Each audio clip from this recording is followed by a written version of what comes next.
This is eighth lesson on Paticca Samuppada, dependent origination. Today I am going to speak on the second aspect of the dependent origination, second step. Do you know what is the first one? Avijja. Avijja. Avijja is the first one. What is avijja? Avijja? Ignorance. What is ignorance? Not knowing the Four Noble Truths. Very good. Not knowing the Four Noble Truths. And what else? Not knowing the dependent origination. And what else? Not knowing the Noble Eightfold Path. Huh? Not knowing the Noble Eightfold Path. It includes in Four Noble Truths. Three characteristics. Huh? The three characteristics. Three characteristics. Not knowing these three, among other things, is called ignorance, avijja. We have discussed it earlier. And depending on ignorance arises consciousness. Today we are going to discuss consciousness. You can see in the first paragraph the definition of consciousness. And why because do you call it consciousness? It cognizes because, therefore it is called consciousness. And what does it cognize? It cognizes sour, it cognizes bitter, it cognizes pungent, it cognizes sweet, it cognizes sharp, it cognizes mild, it cognizes salty, it cognizes bland, it cognizes because therefore it is called consciousness. Is that all it cognizes? Only taste? No. No. It cognizes all the Six door senses. related to the Right. forms of eyes, sounds, Sound, smells, smell, touch, tangible objects. yeah. It cognizes all this. Not only that, it cognizes the details, shape, size, distance, especially it cognizes the difference between two. It can distinguish one from the other. That is why this Buddha has selected very few examples. That means you can, when you eat apple, orange, grapes, pineapples, mango, rambutan, durian, each has taste of sweet. Each has sweet taste. But the taste in each fruit is different. Although they all have sweet taste, the sweet in mango is not the same as sweet in banana. Sweet in rambutan is not the same as sweet in pineapple. Sweet in grape is not the same as sweet in something else. Mango, what you call durian. Like that you take thousands of things that has sweet taste, each particular thing that we eat has its own very specific, distinguished taste. When you eat mango here and mango in South Africa, you say, this mango seems to be a little different from American mango. Don't you say that? So the consciousness has such a sharp, clean power of cognizing things very distinctly and clearly. It arises from depending on, none of this arises by itself.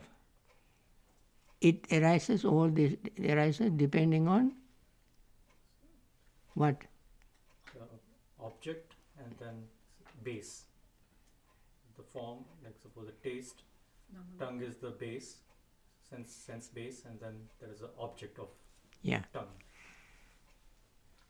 This is dependent origination. Remember, dependent origination. One thing exists when something else exists.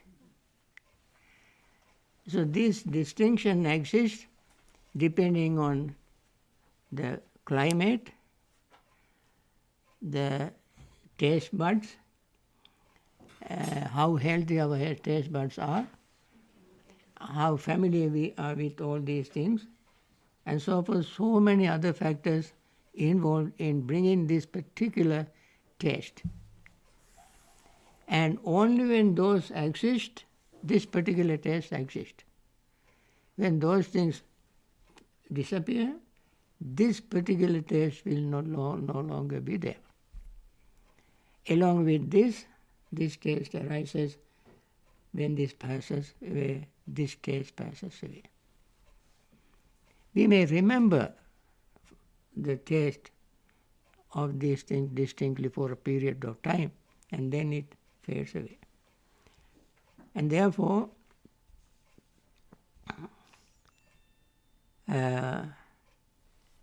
you see the Pali passage here. This class is supposed to have Pali as well as English Dhamma, but we slowly began to let Pali, phase out gradually because we get involved in the Dhamma. And moreover, not too many people are interested in Pali. Anyway, if you want, you may, since you have the notes, you may look at Pali. Kincha bhikke viññānam vadeta. Vijānātāti ko bhikke viññānam. Bhikke tasma viññānanti uchati. Kincha vijānāti. Ambilampi vijānāti. Tittakampi vijānāti. Katukampi vijānāti.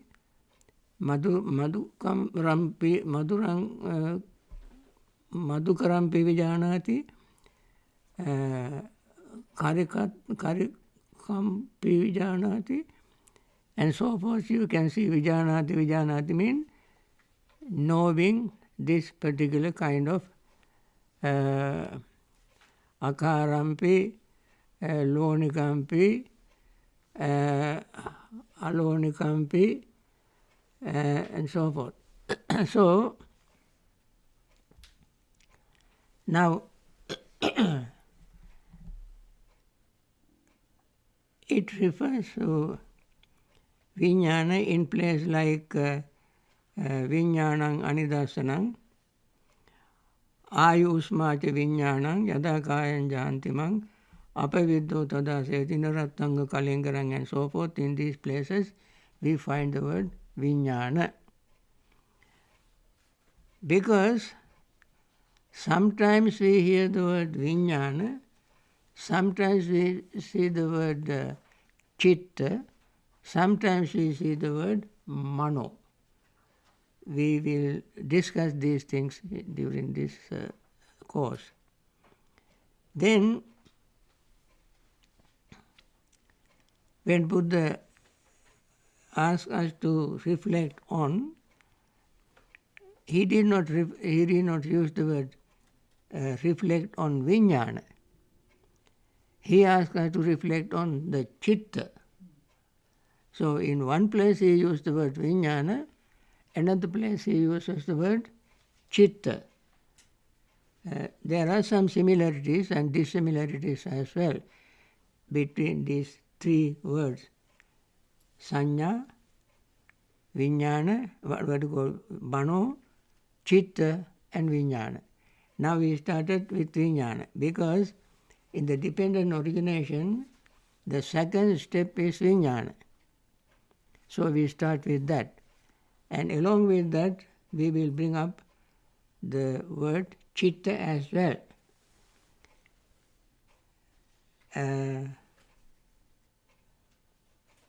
Later on in the discussion, you can bring up, come up with questions. When Buddha was talking about cleansing our mind, cleaning our mind, he did not use the word vijnana. He used the word chitta. Because suppose a cloth were to defile and stain, and a dyer dipped it in some dye or other, whether blue or yellow or red or carmine, it would look purely dyed and impure in color. Why is that? Because of the impurity of cloth. Now we are not trying to purify the consciousness. In this discourse we talk about purifying the chitta. So too when the mind is defiled, an unhappy destination may be expected. Because suppose clothes were pure and bright, and dyer dipped it in some dye or other, whether blue and so forth, it would look well dyed and pure in color. Why is that? Because of the purity of cloth.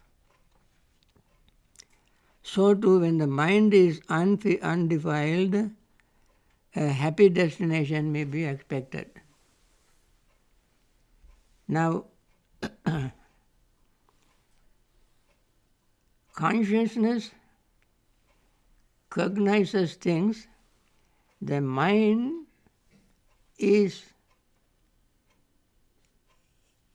even chitta. Chitta is has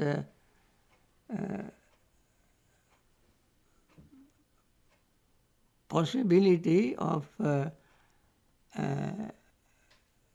modifying or seeing a variety of things. It is much spread. Like there is a discourse in the Samyutta Nikaya, Buddha used the mind, he uses a simile to describe the various possibilities of the mind. That is in one section called Gaddula section in Samyutta Nikaya. Buddha asked monks, have you seen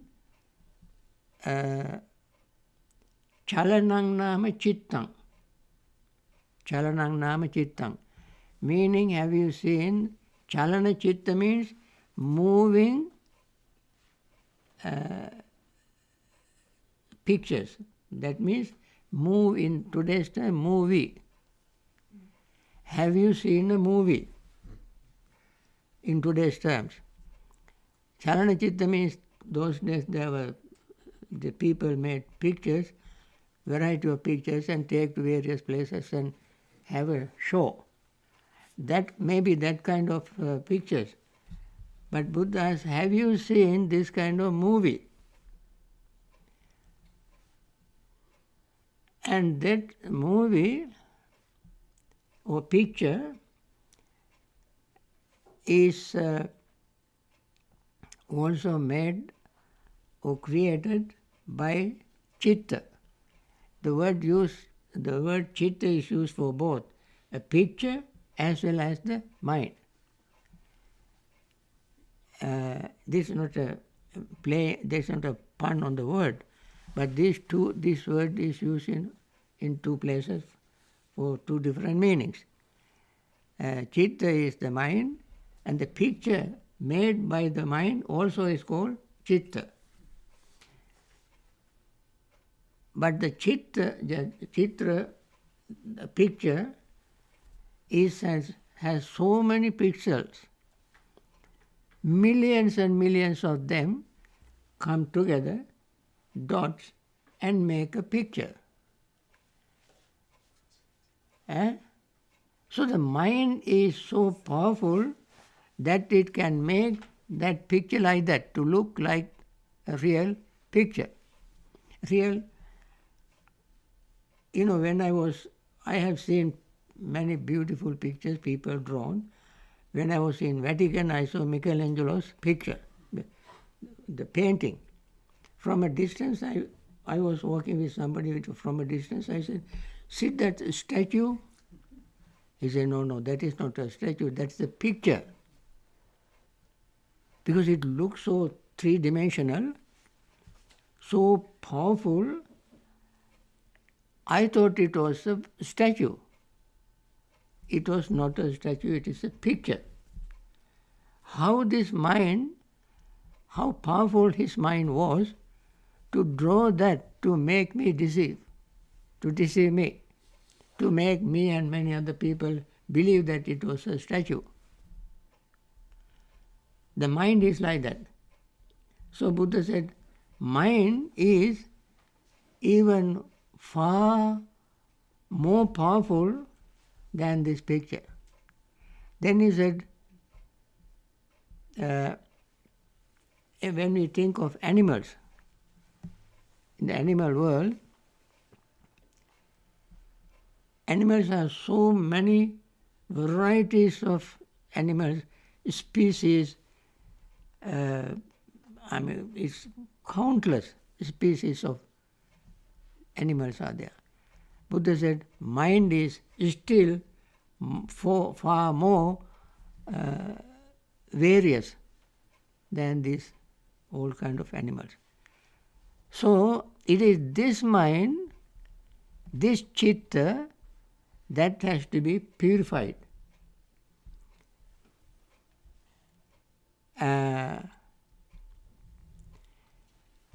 So we can see in Majjhima Nikaya discourse called Vattupama Sutta. In that sutta we can see the simile. Then that is another aspect of mind. Chitta. The chitta is the possibility, the power of the mind that can create things, so many things. That is why we have so many things in the world today. Then we have elements, 18 elements. What are the 18 elements? We have 6 senses, eyes, ears, nose, and so on. Each of them is multiplied by 3. That is eye element, form elements, and eye consciousness element. Ear elements, sound elements, ear consciousness element. Sota dhatu, saddha dhatu, sota vijnana dhatu. Now we are talking about vijnana, avidya paccaya sankhara, sankhara paccaya vijnana. Similarly, nose consciousness, nose element, tongue element, body element, and the mind element. Mano dhatu, mano vijnana dhatu. Mind elements and mind consciousness elements. So, So the mind sometimes is called mind element, mind consciousness elements. So there are 6 kind of mind, 6 kind of elements related to consciousness. I consciousness element, mano vinyana, chakku vinyana dhatu, sota vinyana dhatu, and so forth. In that sense, dhatu means the most fundamental basic root. In languages, you know, dhatu, the root. Similarly, in this consciousness also has a root, basic state, basic moment. Then, more interesting is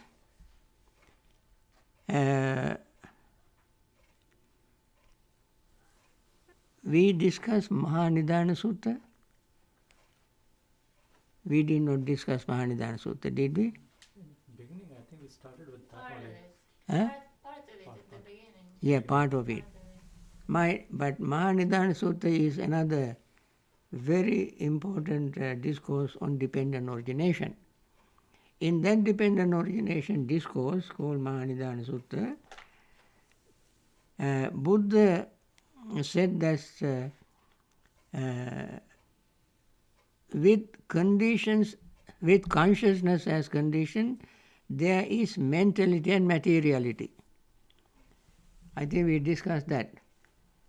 So then how that is so Ananda should be understood in this way. So Buddha himself asked Venerable Ananda this question. If this is very important thing to remember, if consciousness were not to descend into the mother's womb, would mentality, materiality take shape in the womb? So the consciousness has to begin in this life at the moment of conception. Otherwise, consciousness itself doesn't appear after we are born. Because this is one aspect the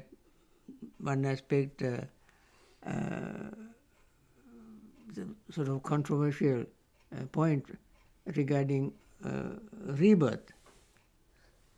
And in Mahanidana Sutta, Buddha says, when even in Anguttara Nikaya, it has the 3 components must be present for an embryo to grow. Mother's period, father's sperm, and this consciousness. There is a particular word in Mahanidana Sutta.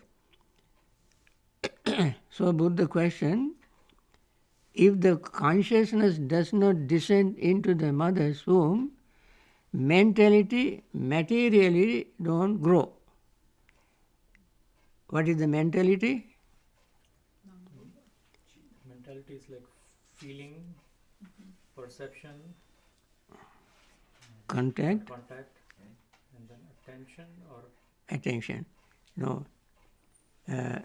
Phassa, Vedana, Sanya, Chetana, Manasikara. Contact, feeling, perception, thought, and attention. This is one group. That's mentality group. And materiality group, the 4 elements. And these 2 won't grow. They don't get the power to exist, to grow without consciousness.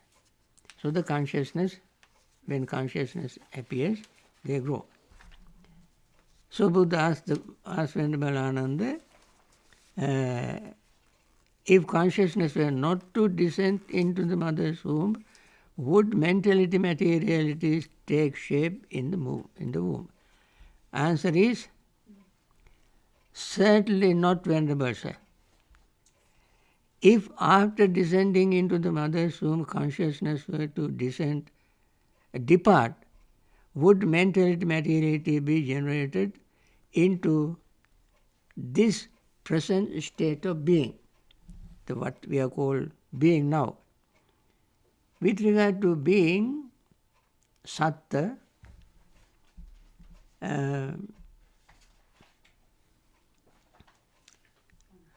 we are called satta or beings for very particular reason. Satta. Buddha's, I think, Ananda, Ananda asked the Buddha, Satto sattoti uchiti bhante kittavatanuko bhante satto. Satta means a being. Being. So Buddha said, Satto asattoti satto. It's a sort of, rhythmic playing on word. That means the entity that clings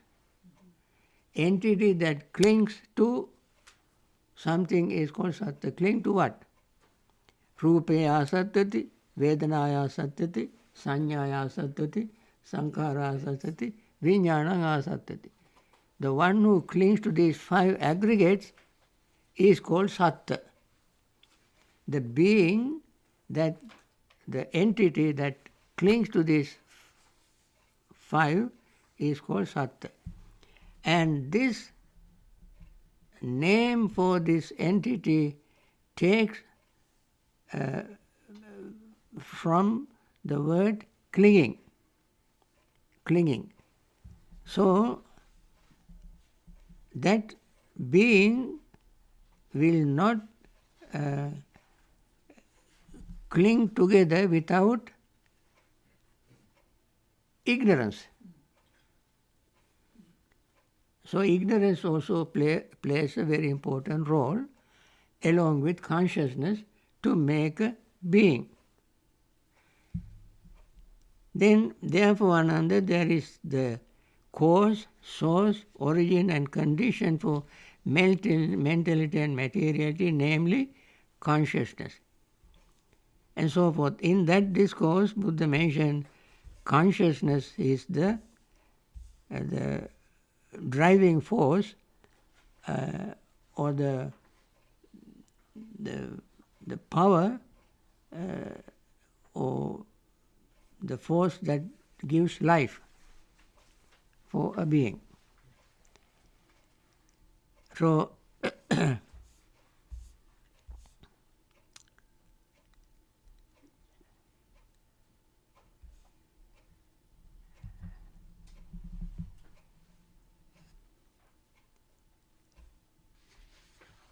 as I mentioned in the second Gaddula Sutta, we mentioned earlier,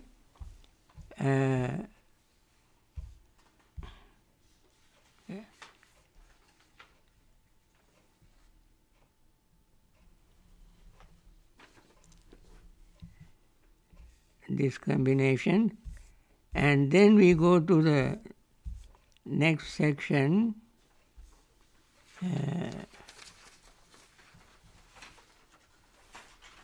that there was a bhikkhu called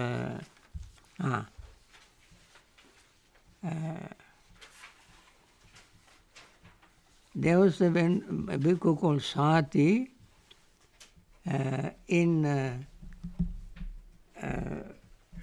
Majjhima Nikaya. There is a discourse called Maha Tanha Sankhya Sutta. That discourse was delivered in answering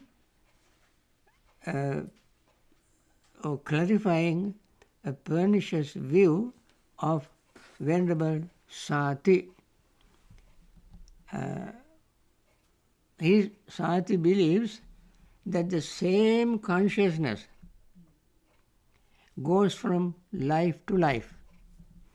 Now, in the Mahanidana Sutta we mentioned earlier, consciousness descends to the mother's womb. So the Sati, Venerable Sati thought, therefore, I put this thing together, but you don't see them in the discourse.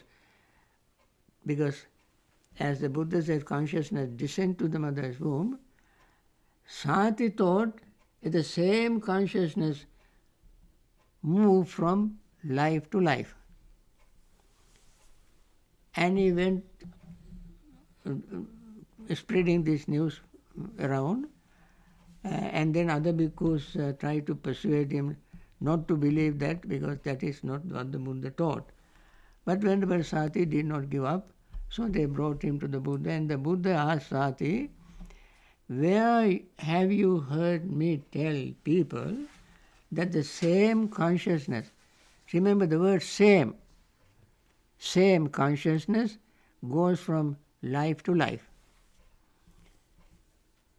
Buddha said, have you not heard me say that consciousness arises depending on something? If it arises depending on something, how can it go from life to life? Then it doesn't have to depend on anything. It's simply independently moving from one place to another. So Venerable Sati said, as I understand the Dhamma taught by the Blessed One, it is this same consciousness that runs and wanders through the round of rebirth, not another. When Buddha questioned him, Buddha asked him, is it true? He said, exactly so, Venerable Sir. He did not want to hide. He said, exactly, Venerable Sir. As I understood the Dhamma taught by the Blessed One, it is this same consciousness that runs and wanders through the round of rebirth, not another. Then Buddha said, what is that consciousness, Sati? What is that consciousness? Then Venerable Sati said, it is that which speaks and feels and experiences here and there the results of good and bad actions. So his view is the consciousness is that which experiences all the results of good and bad karma. Now, this is a very profound statement, because on the one hand we believe in karma, on the other hand we believe in rebirth. If we commit karma in this life, next life we experience the results, then in this life when we commit karma we have consciousness, and therefore that consciousness must experience the results in the next life. And also we say kammang kettang, vijnana bijang, and tanna sineho. Karma is the field, consciousness is the seed, the tanna is the moisture, craving.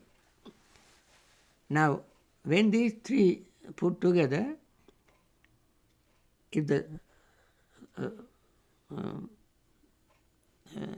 vijnana bijam, consciousness is the seed. So the seed is planted in that life, previous life, and in this life you bear the fruit, experience the result. This is what Bhikkhu Sati taught. It's a very, very profound way of thinking.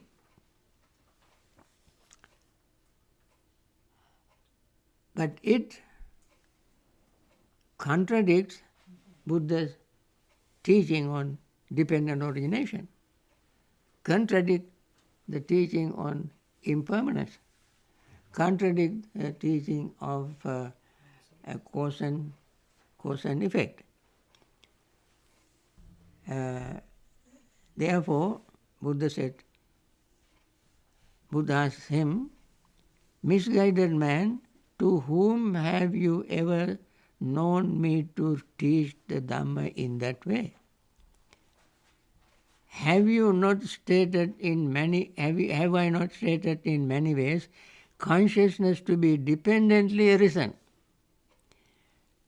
Since without condition there is no origination of consciousness. So, Buddha then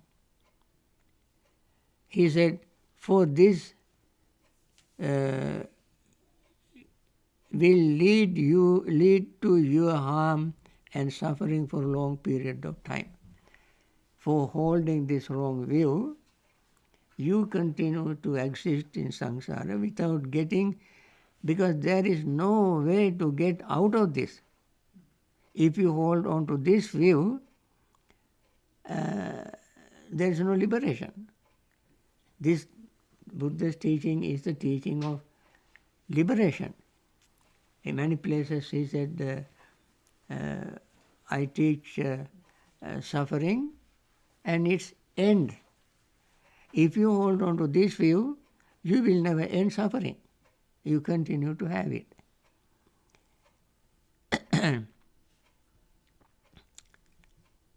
Then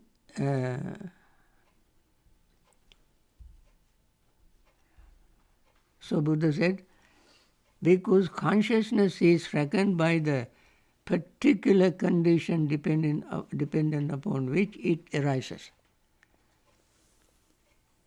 When this is appears to be very simple, but this is very important thing to remember. When consciousness arises dependent on the I and forms, it is reckoned as I consciousness. And similarly, ear consciousness, nose consciousness, tongue consciousness, body consciousness, and mind consciousness. So, the consciousness has its name depending on the senses and sensory object. When eye and visual objects meet together, consciousness arises. Therefore, that consciousness is called eye consciousness. And similarly, ear consciousness and so on.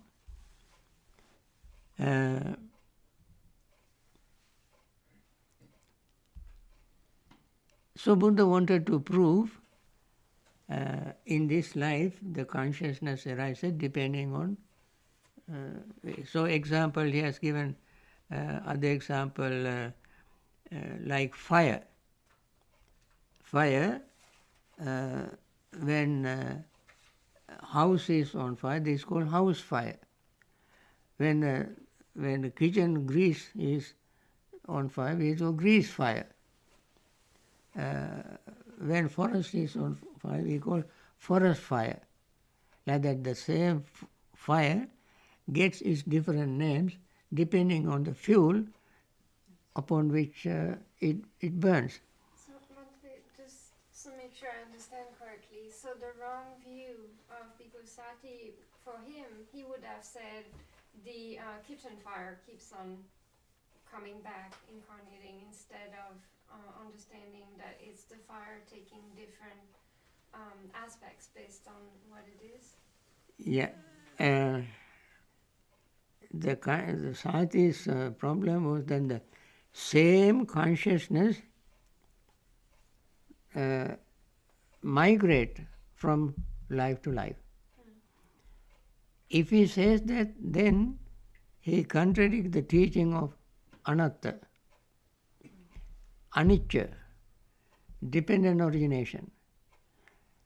Because the consciousness, nothing can be the same for two consecutive moments because of the very fundamental law of impermanence. Impermanence is so quick, so fast, that no one object can exist 2 consecutive moments. If that is so, if you accept that teaching, you cannot say that consciousness goes from life to life. Same consciousness. I mentioned the word same. Same consciousness cannot go. But depending on this consciousness, as a result of that consciousness, another moment of consciousness can arise. Yeah. That is possible.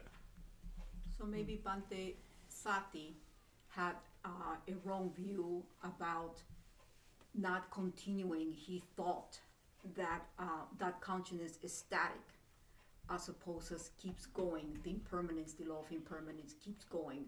It is continuous movement, is continuous activity, as opposed as staying static.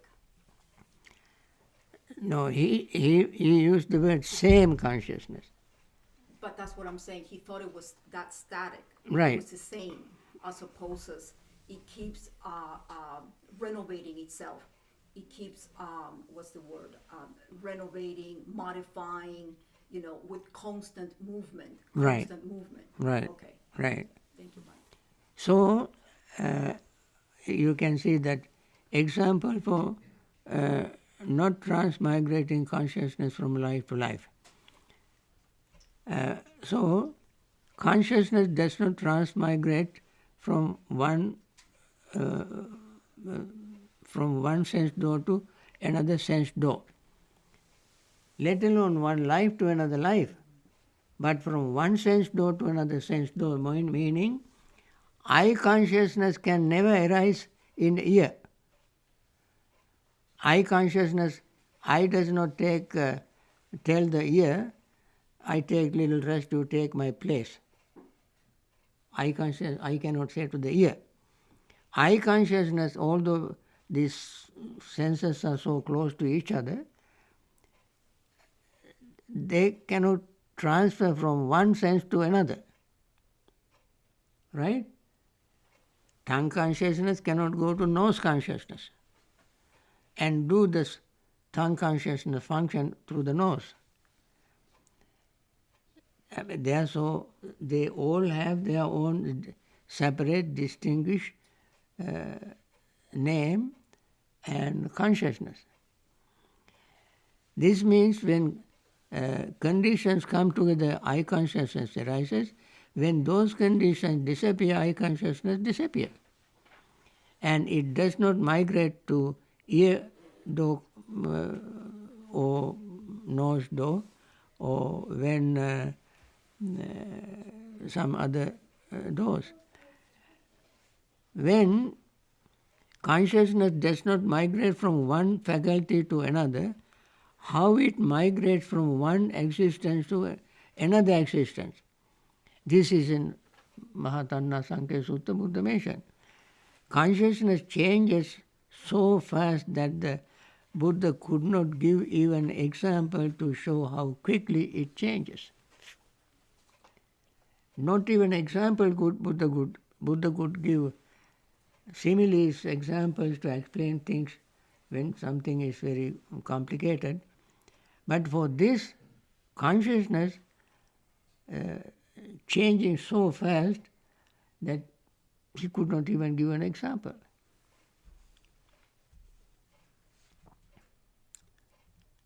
Now, another thing, you can see the mentality and materiality has consciousness as condition.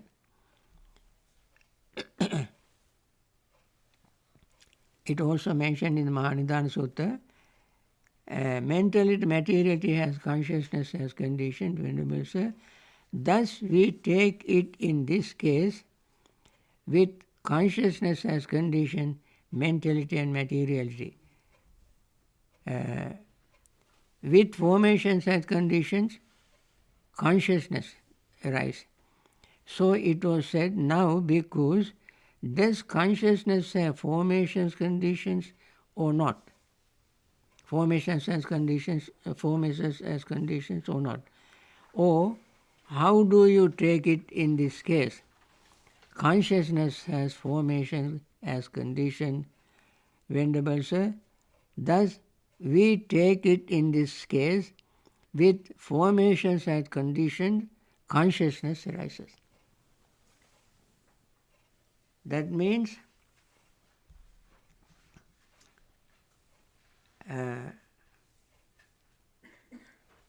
with the formation that is rupa,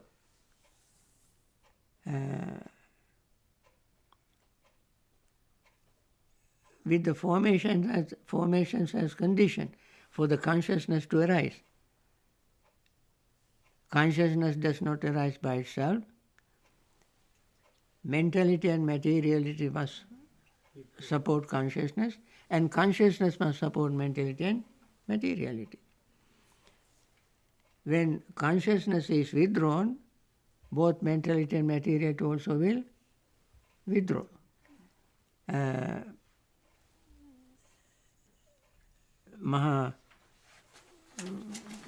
Venerable Sariputta gave a very beautiful simile. Somewhere else you can see that. Simile of two bundles of bamboo sticks. When you suspend two bamboo sticks supporting each other, when one falls, the other falls. Because these bamboo sticks are supporting each other. That means one depends on the other.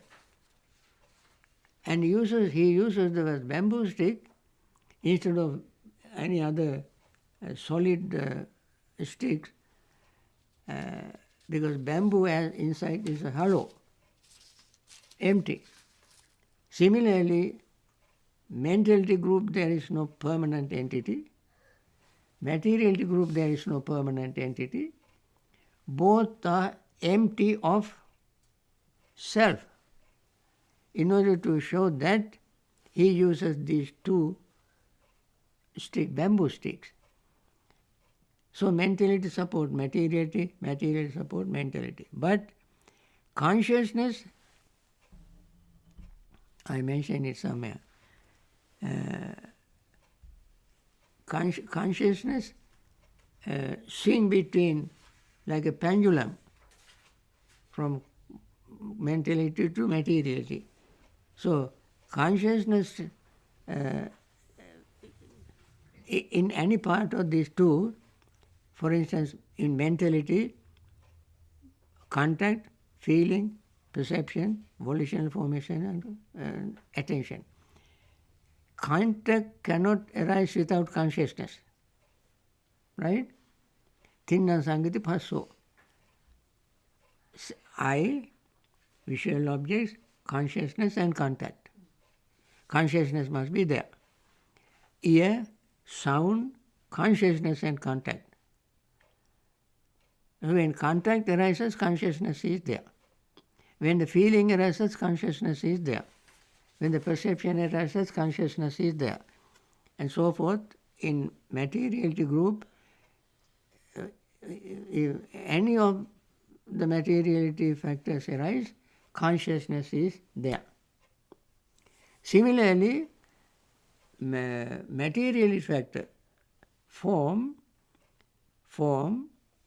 feeling, perception, what you call material factor elements, earth, water, air, fire elements. When these elements wants to live, they don't live without consciousness. Without consciousness, all these elements also will die like any other object.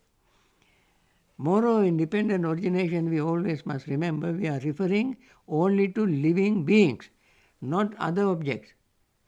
According to the definition of Sankara, everything in the universe is Sankara.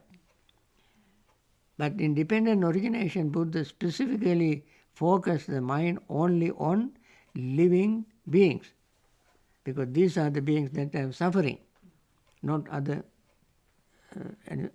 outside things. So, Sankara gives rise to consciousness. How Sankhara gives rise to consciousness? What is Sankhara? Sankhara means activity. Activity. When something moves, then consciousness arises.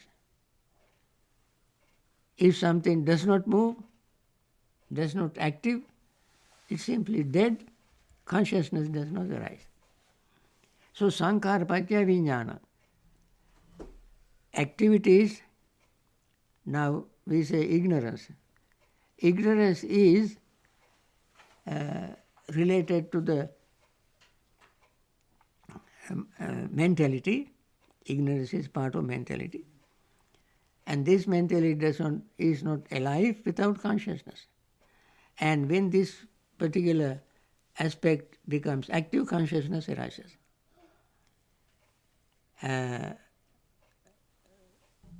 Sankhara, it derives from the root krit. Krit in Sanskrit, the very old root of to do. Pali kata. Sankhara. Working or doing together. When this happens, krit is the root, dhatu, sang together, krit, kara, kara, kara, those who know Pali, Sanskrit and those Indian roots, Indian languages, can understand, can relate to this root. And therefore, the word Sankhara comes from the root krit. From krit becomes kara, and it elongated first a becomes kara, sankhara, doing together is called sankhara.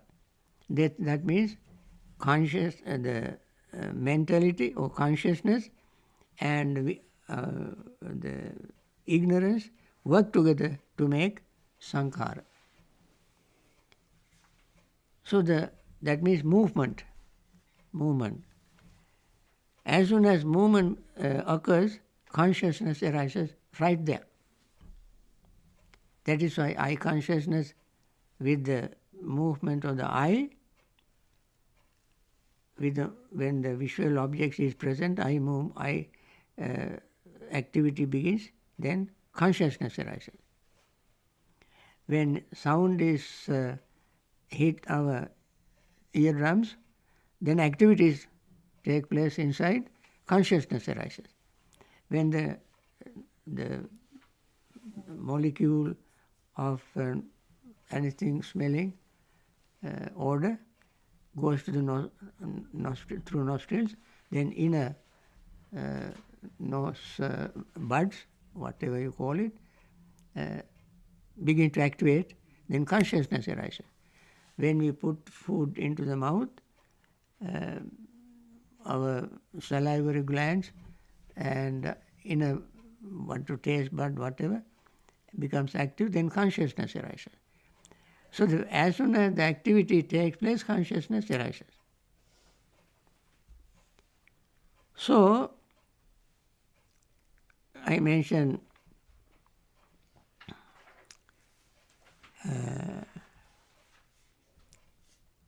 even in one of our last classes I mentioned, Vipassy Bodhisattva opened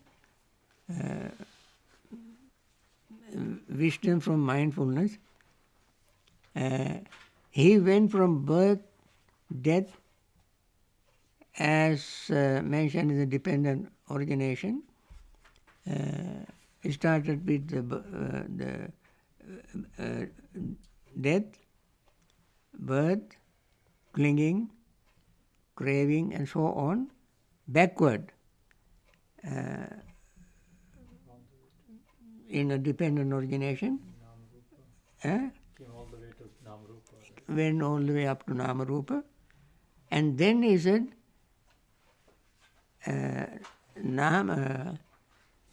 Pachudavatati Viññāna Namarupamma Naparangacchati. This consciousness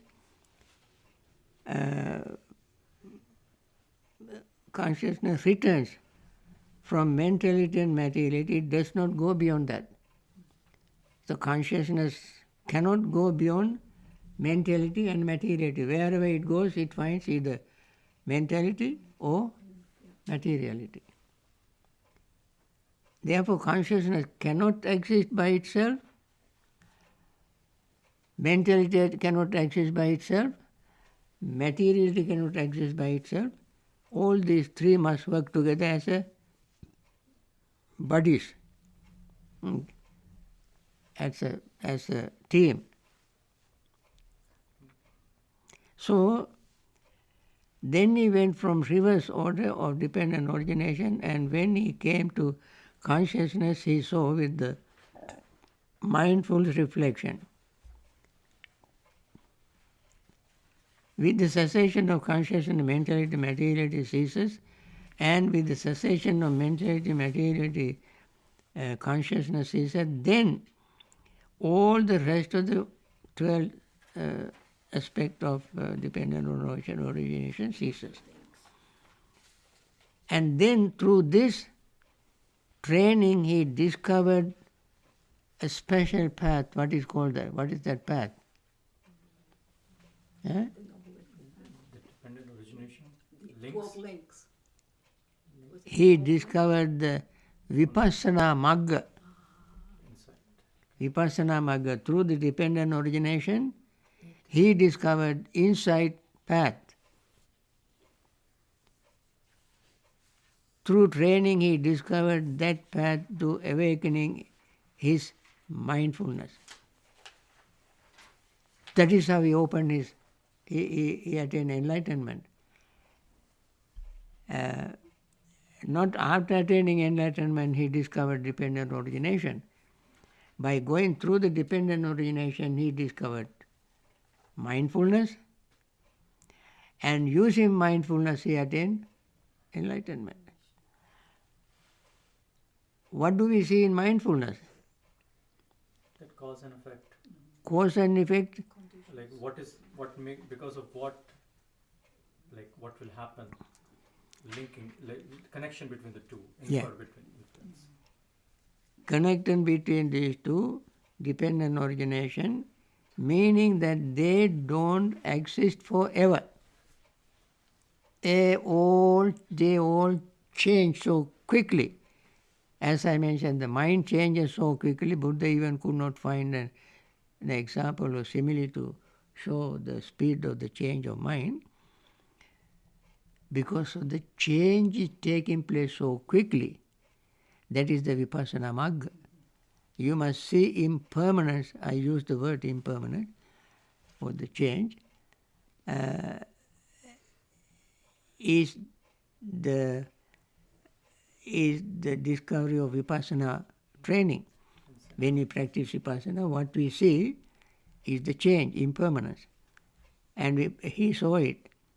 And then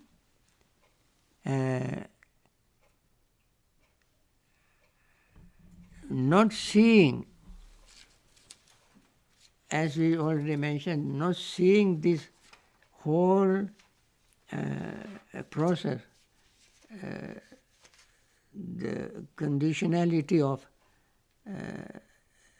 our suffering, not seeing them, is called avidya, ignorance.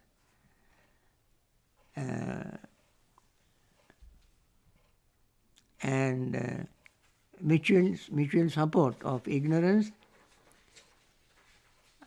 impermanence, dependent origination, not seeing their connection is ignorance, in short. So I mentioned Sariputta's simile earlier. Then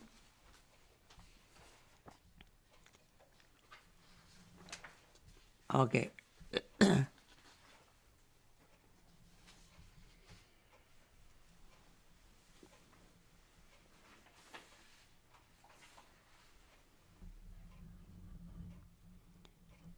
So,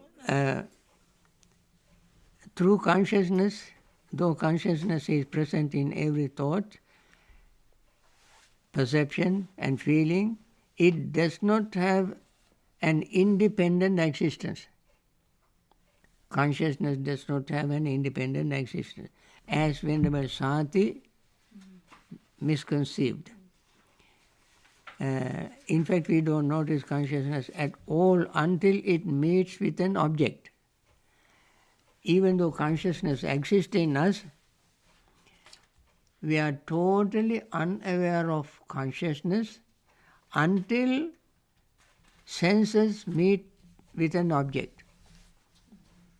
As soon as sense meet with an object, consciousness immediately is present, only then we become conscious.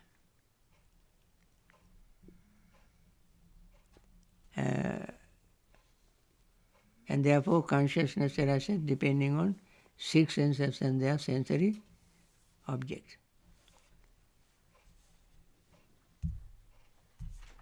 Okay. And also we know consciousness is one of the five aggregates: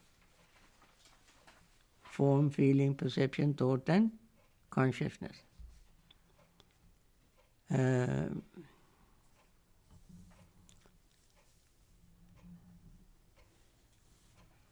Then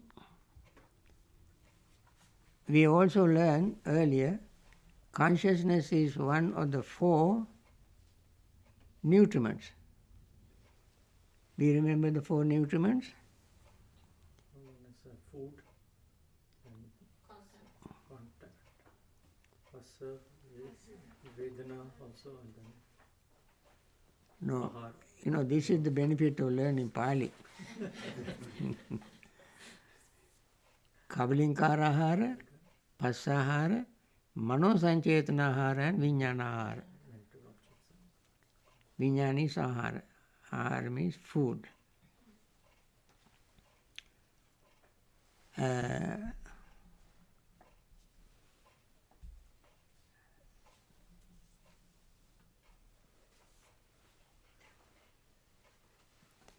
This is the simile I tried to explain earlier. Buddha says, suppose a bhikkhu, an artist or a painter using dye or black or turmeric or indigo or crimson would create the figure of a man or a woman, complete in all its features on well-polished plank or wall or canvas. Now just imagine this picture. The background is a canvas or wall or something. An artist used various colors, Buddha mentioned here. He created a picture of a man or woman. He didn't know a girl, boy and so forth, at least two. Is there a man or woman on the wall? No. But his mind is so powerful that he can create a picture of a man or woman. Even lust can arise when you look at the picture. Right? Hatred can arise in the picture when you look at the picture. Where does it come from? Artist knows how to activate. How to activate your greed or hatred through that picture. Right? See how powerful his mind is. You can sometimes cry looking at the picture. You will be very sad looking at the picture. He can imagine the World War II. and all kind of meanest things that happen in the war or any war, he can bring to life through the picture. Is it there on the wall? Canvas? In the paint? No. All is in his mind. So Buddha wanted to show how powerful this mind is. Just we imagine all kind of things that we create to arouse our emotions. Just like when you go to a shopping mall, they have special training in universities for marketing. Very special training. In that marketing training, they train people to display objects in the shopping mall for the customers' greed to arise. They don't create any object in the showcases in shopping malls to turn you away. Satisfy the desires. Satisfy your craving. Go after your desires. Yeah. So, The more you buy, see the psychology, the power of the mind. And so, if there is a lust for the nutriment, edible food, or for the nutriment contact, or for the nutriment mental volition, or for the nutriment consciousness, if there is delight, if there is craving, consciousness becomes established there and comes to growth. You see, wherever consciousness becomes established and comes to growth, Buddha said, I say that is accompanied by sorrow, anguish and despair. So along with the consciousness, all other mental state arise and Gets established. established.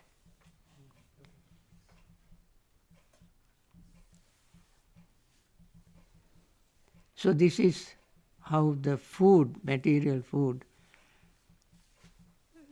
becomes what you call arouse our desire.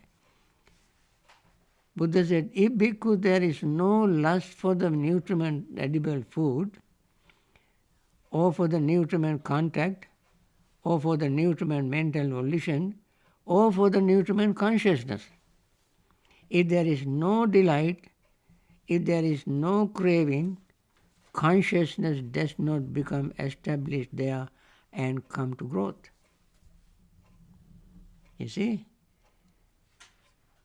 Where consciousness does not become established and come to growth, there is no descent of name and form. Where there is no descent of name and form, there is no growth of volitional formations. Where there is no growth of volitional formation, there is no production of future renewed existence. Where there is no product of future renewed existence, there is no future birth, aging, death. Where there is no future birth, aging and death, I say that is without sorrow, anguish and despair. Okay?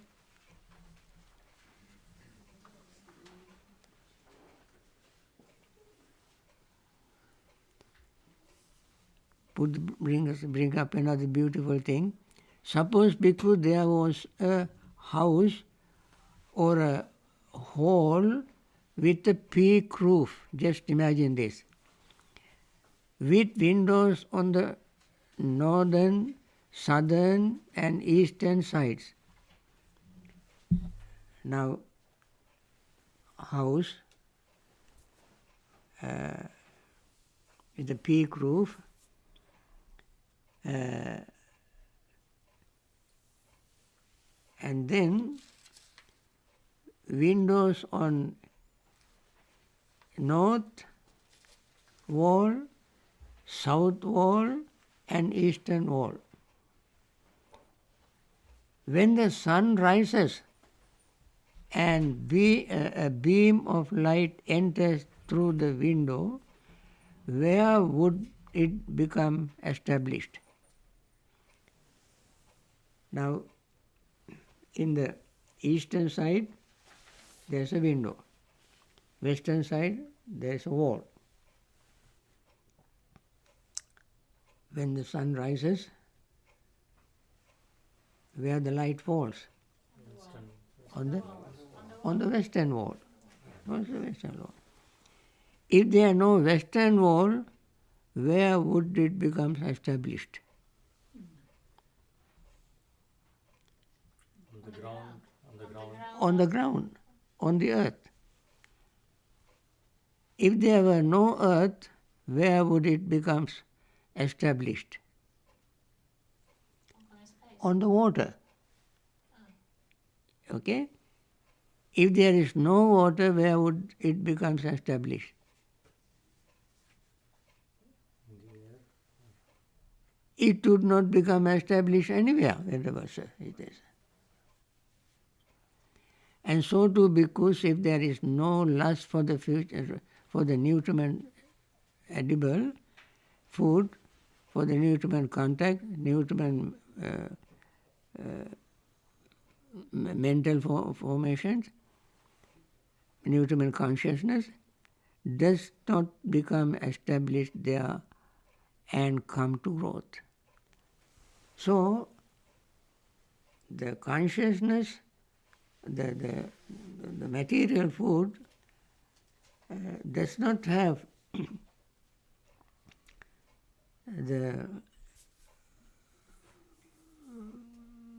these four types of food, not only material food, four types of food. It doesn't have greed, then hatred and so on. Consciousness will not establish there, and then there will not be growth, survival, lamentation and so on. Now, I think we must stop here. There are much more to discuss.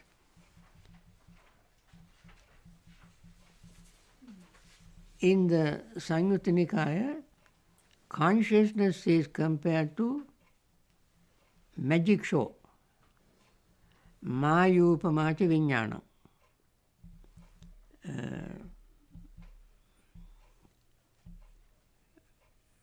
Should we discuss this right now or we stop here? We can have question and answer session. Yeah. We need some time for question and answer also. So we stop here. Make sure we want to continue next time from the point where I stop here today. Please mark in your paper the point I stop here is the comparing consciousness to magic show. Samyutta Nikaya. Okay. I think it's from the Samyutta Nikaya. Samyutta Nikaya. Okay. Now we stop here and let you ask me questions. I have a question, Bhante. So, if I understood correctly, consciousness seems to be a response to a stimulus, like hearing sound, then there is a stimulus of the sound and consciousness arises. My question is, what's the connection between consciousness and the cerebral cortex? So there's a connection between our ears and then the signal that goes to the brain, and there's a part in the brain that recognizes sound when the electrical signal hits it. What's the relationship between that and consciousness? Relation between consciousness and And the part of the brain that recognizes the sound and the electrical signal that stimulates it as a response to the sound.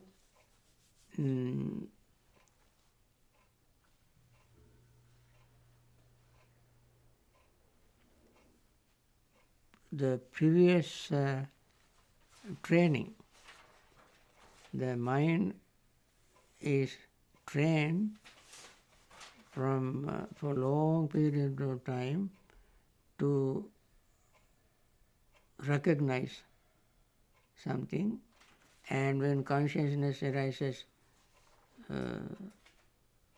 then it send the previous training will remember to recognize it.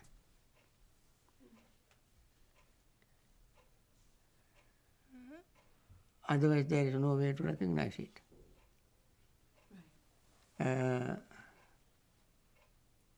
Cognizing and recognizing. So, we become conscious of something, and previous training immediately connect with that. So there's memory. Right. But consciousness is not the same as memory. Well, memory cannot arise without consciousness.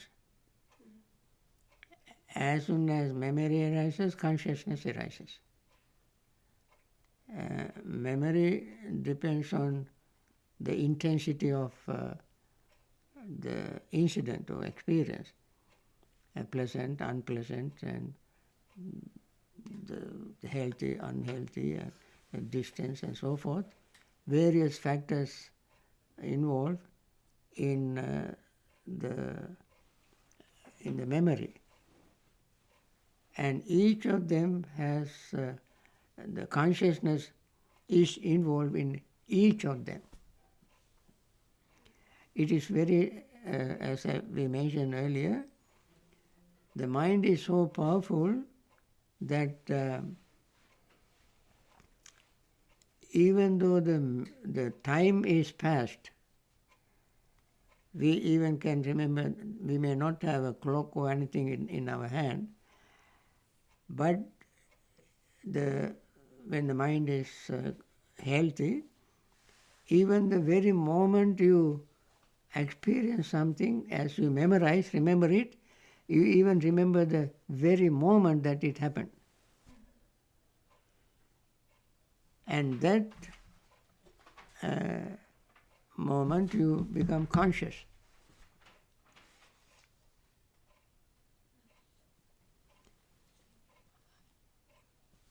I don't know how it happens, but that is how it happens.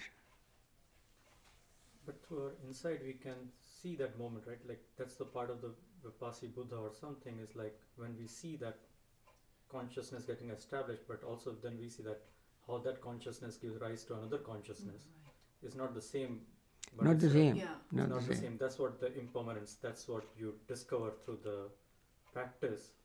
And that's the knowledge. So it's like that's what the whole sutta was based on, that view that initially that particular bhikkhu thought that is the same consciousness which goes from one to another.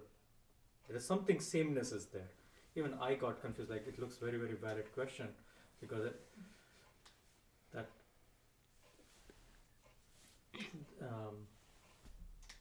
through the consciousness it's getting established, even like when you can say like name and form, like where you mentioned that sperm and the mother and the ovum, and then this consciousness descending, seems like at that moment consciousness is not dependent on something, but it's getting established on this particular name and form aspect of it. Looks like there is some kind of a thing, but now what I'm also getting a picture is that due to our ignorance and due to our desire of, like as you mentioned, nutriment, that propels an establishment of consciousness. But that consciousness also, as soon as it establishes, it's not the same consciousness, but it's just, that's what he was able to figure out, that keeps Yeah, moving. it's- It keeps renewing itself. It's- It keeps renewing. Even that It is, establishment. I would say, a product of the previous Yes, consciousness. that's correct. That product immediately disappears, and the new one. new ones appears. Yes. This transformation, this transfer happens so quickly Yeah. that it is impossible for any average person to make the distinction between one conscious moment and the next. And therefore it appears because the fastness, the speed of that deludes us because it is so fast. And that is why Venerable Sati thought it was the same consciousness.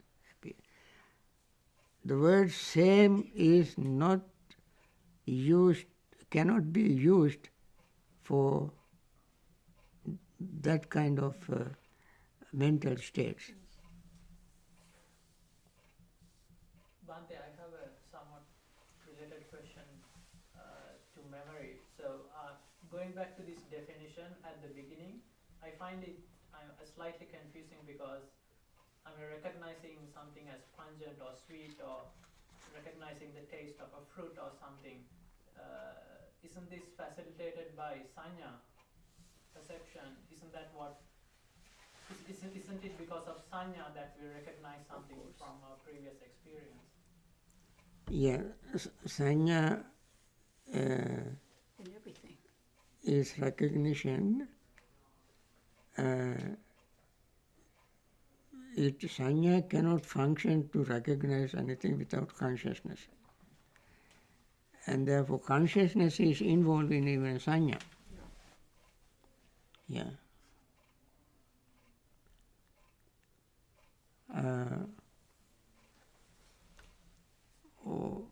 Vijnana, we mentioned that the mind can be purified and that purification factor is even in consciousness is called anidassana vijnana. Anidassana vijnana means vijnana does not have any sign of existence. That means purified vijnana of an enlightened person's mind does not have any sign of defilement, greed, hatred or delusion, any of this. To make any... it is just like the sky, space. When you want to paint something in beautiful similes given in Kakachupama Sutta. In the Kakachupama Sutta in Majjhima Nikaya, that Buddha asked, if you bring paint and a brush and try to draw a picture in the sky, can you do that? No. Why? There is no anything there for the paint to hold. There's nothing. Similarly, when the mind is or consciousness is so purified, clean, nothing can stick there. Or you cannot even see that. That's called anidassana vijnana. In Kevadda Sutta in Digha Nikaya, vijnanam anidasanam anantang sabbhato bhavang ettanamancha rupancha asesang uparujjati and so forth, mention that Arahant's consciousness is not established. Even though he's living and he's breathing but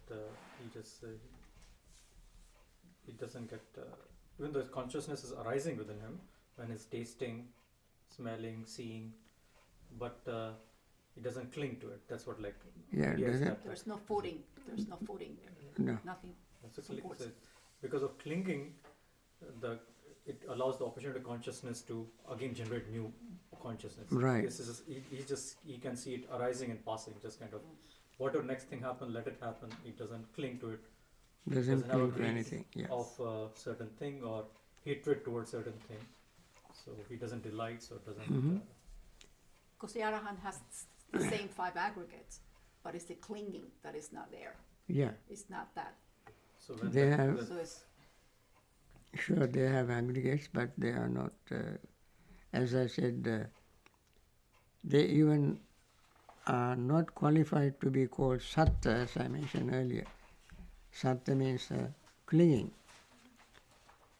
So they don't have that element of clinging. Therefore, they are called asatta. Even the Buddha is called asattam sugatam buddham tamaham brahmi brahmanam in the Dhammapada Brahmana Vagga. Asattam sugatam buddha. Asatta means he is beyond satta category. Bhante, Yeah. can consciousness, instead of hitting the eye or the ear, can consciousness become aware of itself? Yeah, that is what we mentioned. Consciousness cannot exist by itself. So consciousness cannot be conscious of consciousness. Consciousness can become aware of consciousness. That also depends on one's the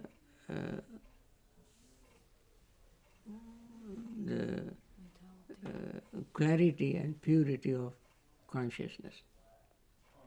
If the consciousness is mixed with some other mental states, consciousness cannot become aware of consciousness.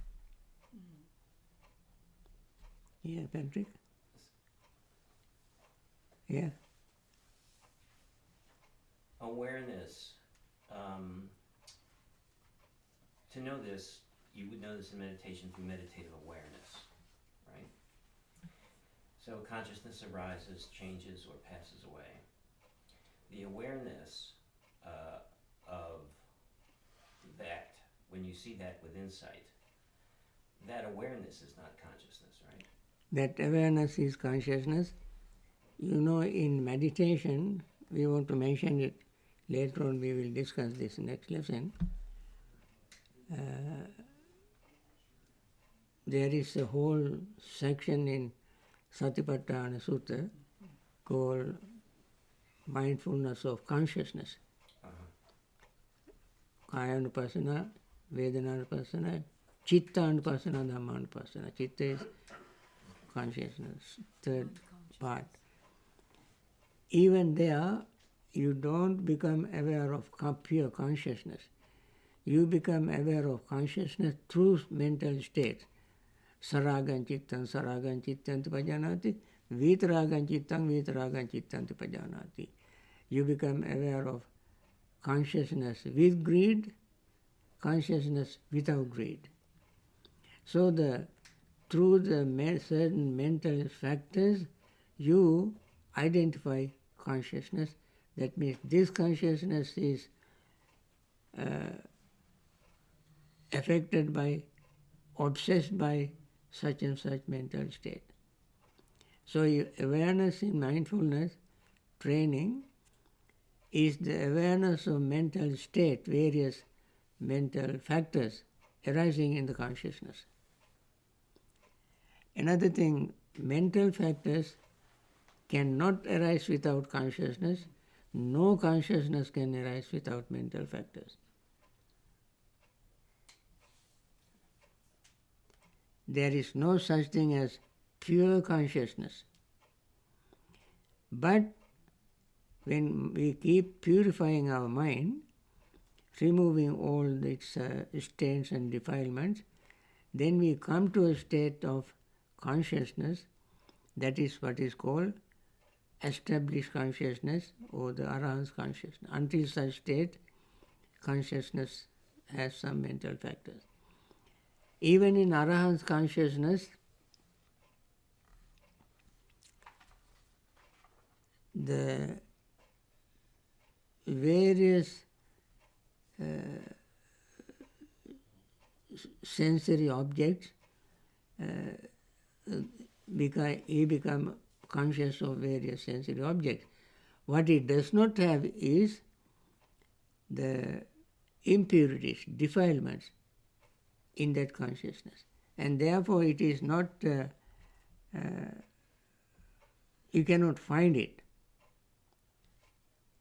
But the Arahant is aware of that pure consciousness. Bhante, I always, now just take a little bit, this related consciousness, but the simile you mentioned about from the Sariputta, about the two reeds, bamboo reeds, leaning against each other. What my understanding was that like one bundle of reed was mentality, materiality, and second reed was consciousness. No. But you mentioned differently that one is mentality, materiality, and consciousness moving between them as a pendulum, giving it a power.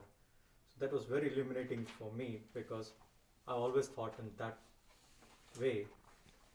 And even somebody mentioned to me like dependent origination is also like 6 is like going upward or something. They're also like read only. You see? So that was a very... Yeah. I mentioned Vipassi Bodhisattva's experience. Vipassi Bodhisattva says,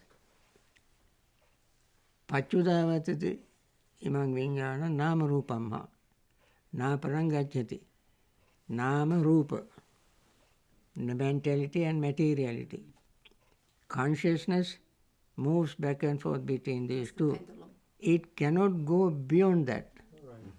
Meaning, consciousness is here or there always. It does not exist by itself. And it is here and there because of the ignorance, because of our clinging to this name and form. That's what another factor he automatically now I can see that, which is powering that movement between these two. Right. Once then because we stop, because we awareness become aware and become mindful, we can see that this is what is powering. That's what the mindfulness is, and then we because through mindfulness we stop clinging, we purify ourselves, we can break. But not just the Consciousness. ignorance, it's the Mindfulness. craving too. Mindfulness can see that you cannot cling. It is just mere thought. Before you cling, it is gone. So mindfulness sees the speed of change, and therefore mindfulness even does not... Mindfulness simply means that it understands this reality and does not even make an effort to cling. Get dispassionate about that, yeah, because this Viraga? can like it's like Viraga? Huh? The dispassion? yeah, because now it's like it's not going to, you are not going to get, it's like watching yourself in a mirror, you know. It's just it's your own creation, it's your own projection, Yeah. which you are like, as you mentioned with the picture or something, and that it's not real, but you understand that's not real, you know. You don't have to. We will discuss this in our next lesson. Mayupamacha viññāna. Maya, Because it gets the magic. We realize that. I think this is enough for today. I think some of you, especially those who are new, might find it very difficult to understand this